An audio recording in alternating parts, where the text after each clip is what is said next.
Hello and welcome to the Marina Bay 880 Homeowners Association Conversation Starter, Part 1. Hi, my name is Mary Ritchie, and I'm going to be the host for our first conversation starter for our community. You may be asking, why did I click on this link? What does this mean? Well, really what this is really a framework to establish an open forum for sharing thoughts and ideas amongst our neighbors. Why would we want to start this? Why start a conversation? Well, really, I think it's a great idea to talk about what's happening versus what happened.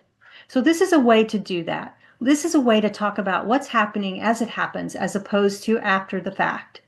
And I also truly believe that more information leads to better decisions, and participation creates opportunities to make a difference.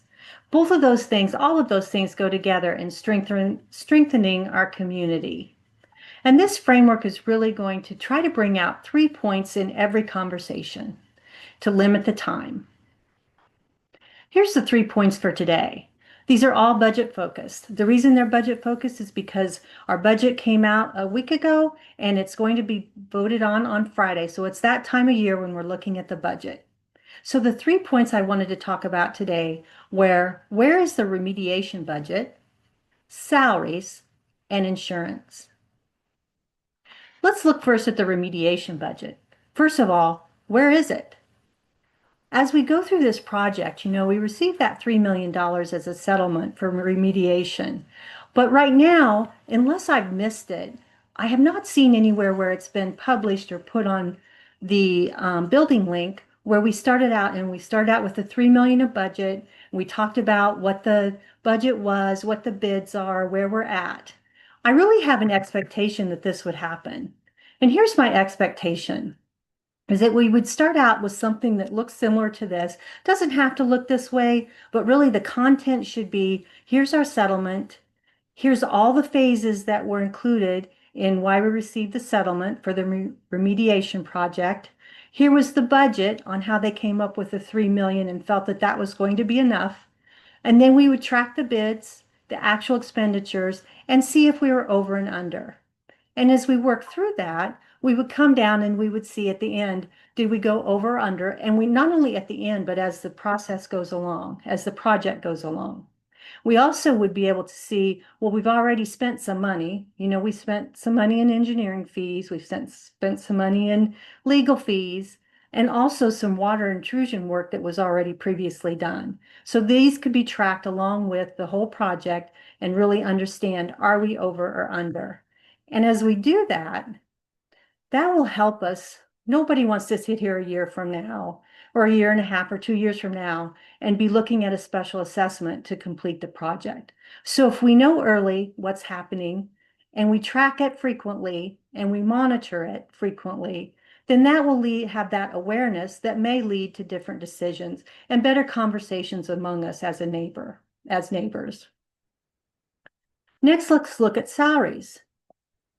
I think, as all of you are aware, or you should be aware, there is a 28% overhead tax that's paid to KB management for every salary, for every payroll dollar. So what that means is when you budget for the manager salary, such as last year, the budget was 89,000, it's really going to end up to be about 112,000 total cost to us as homeowners. And that happens because that 20% overhead tax. Now, again, 7.62% goes to Social Security and Medicare, but 21% goes to KB management. So as you can see, what happens with our salaries is that the budget for concierge services projected for this year is 248,000. And our janitorial services is projected at 99,000. So again, we have to add in that 28% overhead tax to every salary dollar. One thing I noticed in the budget, though, this year was that the manager and the concierge salaries were combined together. And so what I did is I sent a question to our board of directors, and I received a response back from Jill that this year in the budget, they decided to combine the manager and concierge salaries. But she also made the point that they were doing away with the nighttime concierge position. So let's look down here at the payroll trends. This is the budgeted total cost for payroll. And you can see in this year, for 26, the budget is actually 2.6% more than the budget for 25. But again, we're doing away with the nighttime concierge position. And if you think about it, that's probably about 2,900 hours times the 24 average concierge salary rate, which is 25, almost $26 because of 28% overhead, which really equates to $75,000. So I think the conversation has to be, if we're eliminating a nighttime concierge position, why are we still having a budget increase? Also, let's take a closer look at the janitorial salaries. In the 25 budget comments, if you remember this, the comment was made that the following budget savings were also accomplished to offset some of the other increases. We terminated the janitorial contract and hired Rossi through KB Management Services. Well, what happened with that is that our total payroll costs actually increased. Again, you have to pay the 28% overhead tax to KB Management. So really now we're looking in 26 at a janitorial total salary of 111,000, almost 112,000. So my question is, and I think really what the conversation starter could be or should be, is were other options considered? Now let's look at insurance.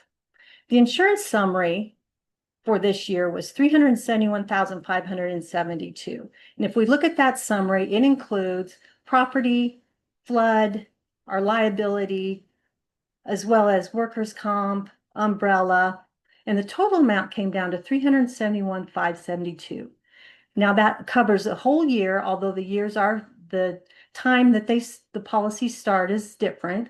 So for example, our property insurance starts in September, while our flood insurance starts in January and our liability insurance starts in June. So you can see they're staggered, but it covers a whole year. So it was $371,572 for the year.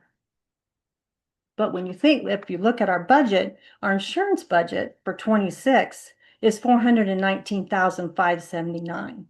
So as a conversation starter, why is there a $48,000 difference? Are we expecting a large increase in both flood and property insurance? And if so, where is it going to be? Is it going to be in flood insurance? Will it be in the property insurance? Again, last year we only paid $43,000 for flood insurance, but again, our budget is $51,000. So I guess the question in the conversation starter should be, how did they come up with the budget numbers? So that's just my 3 questions today that I hope would start a conversation among the homeowners as well as with the board. And then I think as we do that, we become more aware of what's going on. We can strengthen our community and we can make better decisions and have better conversations. I hope you come back often, and I hope you come back again soon, because the next 3 up is what's going on with the Master Association, a closer look at the remediation project numbers, and why a $30,000 increase in reserves. Again, my name is Mary Ritchie, and here's my contact information, both my personal email and my work email, as well as my cell number. I hope that you want to share your ideas and thoughts to start conversations as well. And if you want to do that through me, that's great.